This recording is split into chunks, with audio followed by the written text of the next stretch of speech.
So మనం zero. ఆయన కనికరించాడు కాబట్టి. అంటే దేవుడు మనం ఏమనుకుంటామంటే ది బెస్ట్ పర్సన్ని ఎన్నుకుంటాడేమో అనుకుంటాం మనం. అంటే భక్తిగా ఉన్న వారిని తీసుకొని ఎక్కువ వాడుకుంటాడేమో అనుకుంటాం. భక్తిగా ఉన్నవాడు వాడుకుంటే భక్తి గర్వం వస్తుంది. మరలా చెప్తున్నాను, భక్తిగా ఉన్నవాడు దేవుడు ఎప్పుడైతే వాడుకుంటాడో వాడికి భక్తి గర్వం వస్తుంది. అంటే నేను భక్తిగా ఉన్నాను కాబట్టి దేవుడు నన్ను వాడుకున్నాడనే ఒక అహంకార ధోరణి వస్తుంది. అదే ప్రధాన పాపిని వాడుకుంటే సబ్మిట్ అయి ఉంటాడనమాట, నేను పాపిని. సో ఎబిలిటీ లేని వాడిని వాడుకుంటే దేవుడి ఎబిలిటీ మీద ఆధారపడతాడు.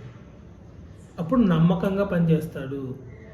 అది వాక్చాతుర్యం ఉన్నని వాడుకుంటే ఆ వాక్చాతుర్యం యూజ్ చేసి ఇష్టం వచ్చినట్టు ట్విస్ట్ చేస్తాడు. అది పనికి రాడేమో అనుకునే వాడిని వాడుకుంటే దేవుడి మీద ఆధారపడి పనిచేస్తాడు.